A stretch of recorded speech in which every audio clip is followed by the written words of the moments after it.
Maintenant que vos panoramiques sont alignés, il est maintenant temps de créer votre plan de plancher.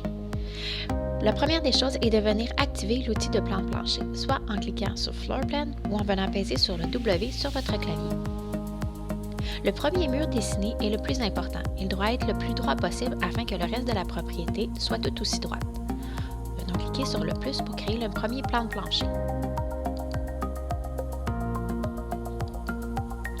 Vous remarquerez que les murs ont des ancrages à 45, 90 et 180 degrés afin que votre plan de plancher soit le plus droit possible.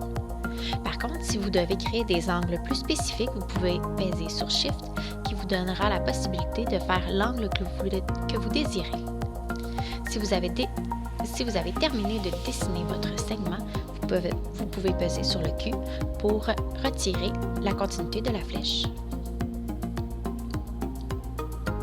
Pour s'assurer que votre plan de plancher est droit, vous pouvez afficher des règles sur votre plan d'édition, soit en pesant sur E, qui vient faire la continuité des lignes déjà dessinées, ou sur G pour vous afficher un quadrillé.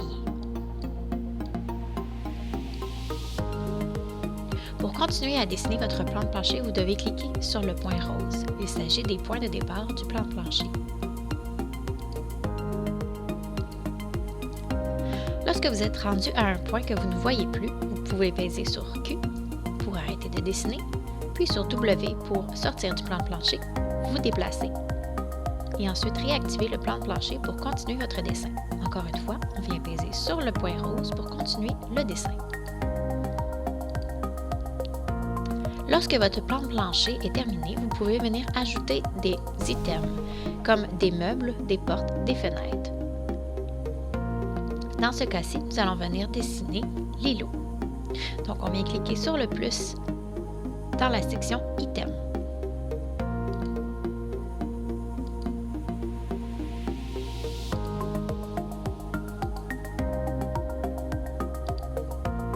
Les points jaunes sont pour vous aider à déterminer la hauteur de chacun des éléments. Donc, il peut être changé du haut et du bas. Vous pouvez aussi ouvrir votre minimap pour voir où en est votre plan de plancher et voir si tout est bien droit.